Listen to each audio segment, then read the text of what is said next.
Hi everybody, welcome to the Mac Life Show, episode 6. I'm Robbie. And I'm Flo. This week, Ray will be here to talk about the Soundfreaq dock. And I'm going to take a quick look at this HTC HD7 Windows Phone 7 phone. And I'm going to show you guys a really sexy printer. It's the Episde NV100, and it looks like it belongs in your bachelor pad. Ooh, bachelor pad. Yeah. And I'm going to show you a really great way if you lose your iPhone or your iPad or your iPod Touch, how to give the people who find it the easiest way to get in contact with you when it appears. And of course, we'll also be taking Twitter questions from the people from the live stream. So send us your Twitter questions, twitter.com/MacLife, and we shall try and answer them. Awesome.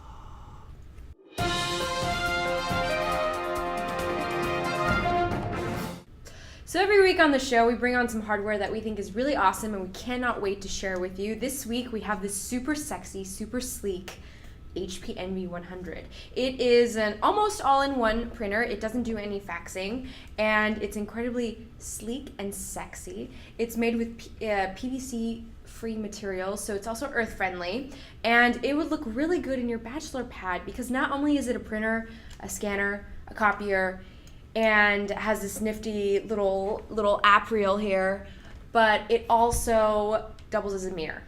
So when you're trying to check yourself out before you leave in the morning, all you have to do is lift this up, look at yourself in the mirror, and then take off and go to the dance clubs. So it's perfect for the bachelor in your life. So the HP Envy, the best thing about this so far that I've got to play with, unfortunately we haven't had time to really test its printing capabilities like we'd like, is it's got this nifty little app store from HP where you can print all sorts of pre-loaded pages such as coloring books, Sudoku. You can print things from your Picasa and Snapfish accounts. You can print maps. You can see we have a coloring book, Aladdin coloring book. That kids can color. We have travel guides. This is a travel guide to San Francisco. I'd like to visit our fair city. It also prints photos, really nice photos. This is a picture of Daft Punk, one of the members. And perhaps the most interesting feature about it is the fact that it has what's called e-printing. So what you can do is you assign the printer its own email address, and then you can email a document or a photo to it and it will instantly print, because it does do wireless printing, which I should note is also really awesome, not having to hook this up to a computer. So what happens is when you first set up the printer, you get this nice little printout. It gives you your email address on it, and supposedly you can email a photo or a document from your iPad's Mail app to this printer and have it printed out instantaneously. Unfortunately, we were having some problems today actually doing that, but we did manage to print out a picture of this owl yesterday. So we do know that it works, but unfortunately we couldn't get it to work with the iPad. Still, the printer has this nifty 3.4-inch touchscreen that seems like it's capacitive touch, but it's not, and it has very interesting mannerisms. It costs $219, and it is available now. So the HP NV100, beautiful, sleek, sexy, and it comes with a mirror. Hi everybody, I'm Ray Aguilera, reviews editor here at Mac Life, and today I'm here to talk to you about brand new audio dock, the Soundfreaq. That's F-R-E-A-Q. It's actually not out quite yet, but it's going to be in stores within the next week or two, so you'll be able to pick one up. Obviously, looks great. It's very kind of sleek and Apple-y in that way. The thing I like about it, it's got Bluetooth connectivity, so you can use it with your iPhone or any other Bluetooth devices you have. You could pair it with your MacBook and play your iTunes library off your MacBook. But it also does have, this is hard to do backwards, it also does have a dot connector underneath here that I can't that I can't peel off the thing. Trust me, it's under there. So there is a dock connector. There's also an auxiliary in the back. But like I said, it does have Bluetooth, which is cool because it can work wirelessly with any of your Bluetooth audio gear. It sounds really good. Let's turn it on and see what happens. There we go. Turn it up a little bit.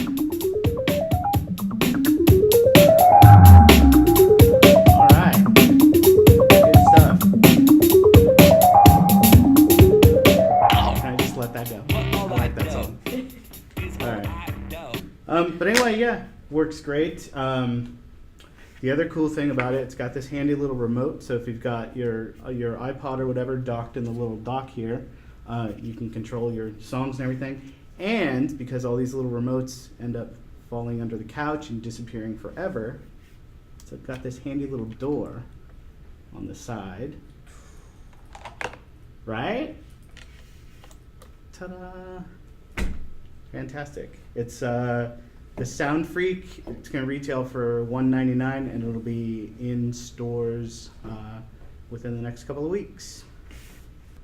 So the Max PC guys allowed us to borrow this brand new HTC HD7 Windows Phone 7 phone.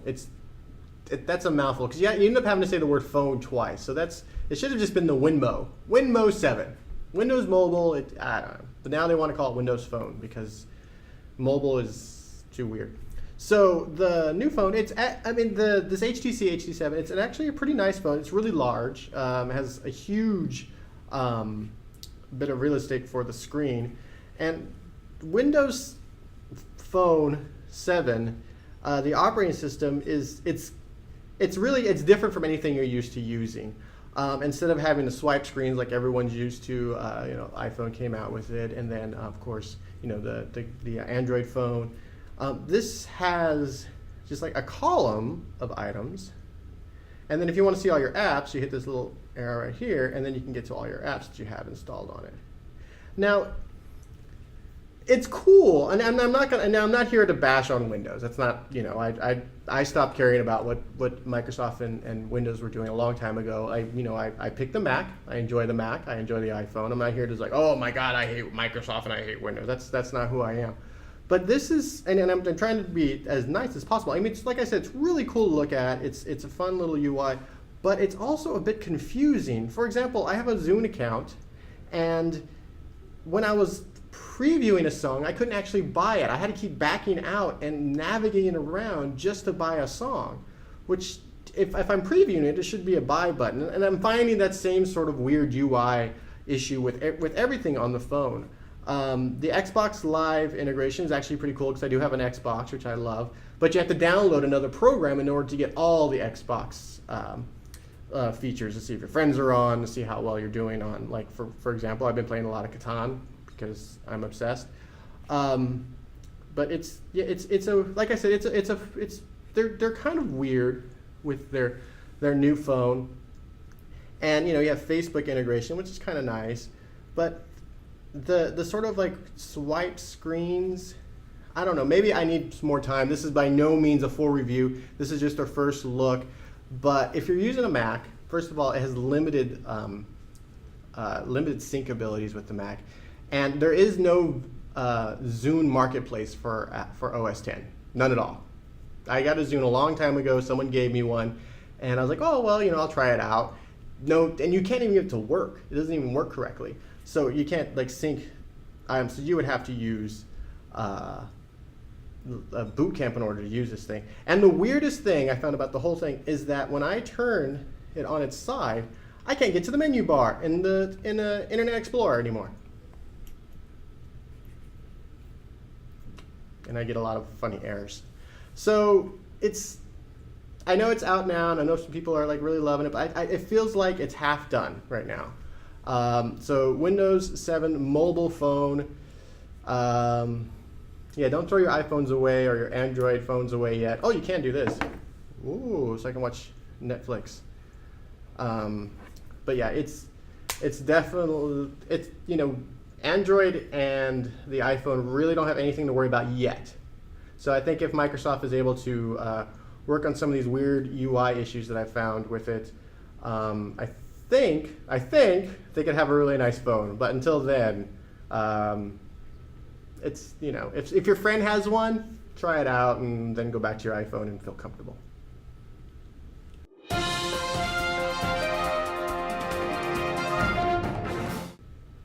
So every week we give you a heads up on what we're giving away on the site, and we also tend to give away things on the show. Last week we said, hey, email us something. And you did, and Flo's going to tell us what happened. Last week you emailed us Steve Jobs' middle name, which, if you haven't figured out by now from reading Wikipedia, it's Paul. Steve Jobs. No, Steve Paul Jobs. SPJ. SPJ. Not to be confused with the SJP. Or PB&J, which is delicious. Very delicious. Anyway, so last week's winner is Mike Lee. Woo! Bump. Well, tell us, Mike. Why don't you tell Mike what he won? Mike, you Oh my God, won. this is gonna say. You won the Zugu iPad case, which has several different orientations, and it velcros to the back of your car headrest or the plane headrest. And you didn't have to do much for this except send us an email, which is what you can do next time we have a win. So in addition to the awesome show giveaways, we also give away a lot of things on MacLife.com. You can just cruise over to MacLife.com/articles/win, and right now we're giving away the awesome IO safe. You may remember the IO safe. We lit it on fire at the beach. We dunked it in water overnight, and it's still our fine data was safe. So we're giving that away, and we're also giving away a copy of Civilization 5, special edition for the Mac. So you can cruise on over and check that out. So those are both available at MacLife.com/articles/win in order to get those sweet prizes. So just enter their, you just gotta go in, put a comment in the articles for those, and you're good to go. Sweet prizes.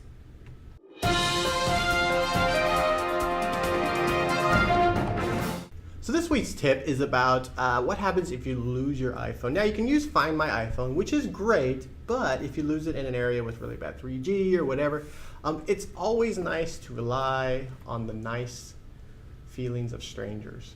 And some of these strangers may look at your iPhone, and if it's locked or they can't figure out who to call, what you can do is you can make the lock screen image, put your contact information on there. Now don't put the iPhone number of the iPhone it's on. That doesn't make sense.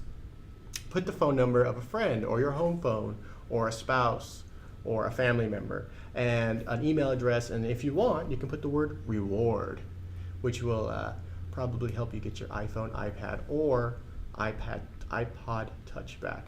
So the lock screen image, put your contact information on there in case it's lost, and people can call you, they can send you an email, they can Twitter you, they can whatever. And this is great because even if you have your iPhone locked, that way people can't get in and see all of those weird photos you have of you and Abe Vigoda, you can still get that, people can still contact you if you lose your iPhone.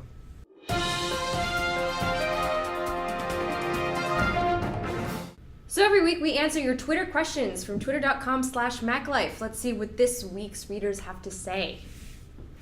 Let's start off with Josh. Josh Sadie?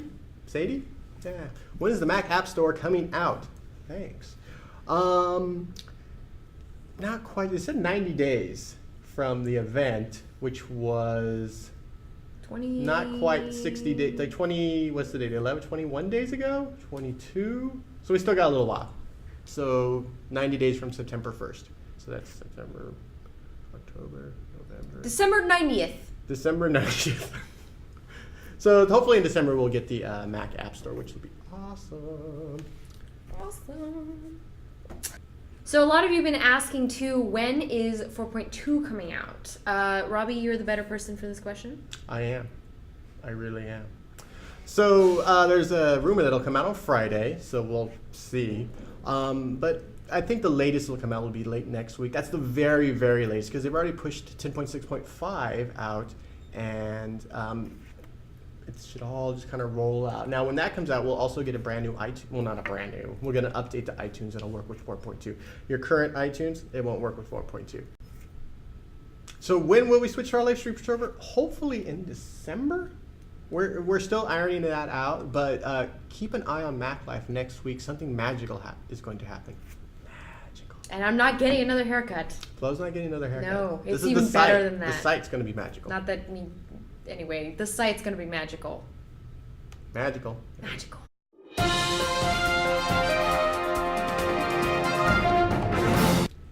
So that's it, everyone. Thanks so much for watching. If you'd like to watch a live stream of us taping the show, you can tune in every Thursday at 4 p.m. Pacific Standard Time. And if you want to give us some feedback, you can just send us an email at themaclifeshowlive@gmail.com. The show is produced by Jason, the Archduke of the Internet, Amor. I'm Flo. And I'm Robbie. Thanks for watching. And we'll talk to you next week. Bye-bye. No, we're not green screen in the background. Not yet. Not yet. There is a green screen, but... Pretty soon we'll have gorillas chasing us, though. It'll be funny. Welcome to the Mac Life Show, monkeys!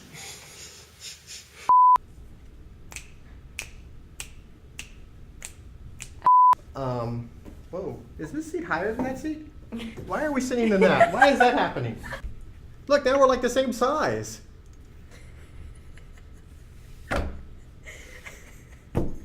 Were we just sitting in the wrong chairs the entire time?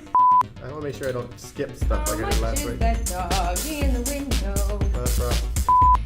Thank you guys for sticking with us today. I'm Robbie. I was waiting for you to say that. So that's it, everyone. Thanks so much for watching. As always, if you feel like watching the show live, you can watch a live taping every Thursday at 4 p.m. Pacific Standard Time. If you feel like sending us some feedback, you can send it to themaclifeshowlive@gmail.com. The show is produced by Jason, the Archduke of the Internet, Amor. I'm Flo. And I'm Robbie. Thanks for watching, everyone. Talk to you next week.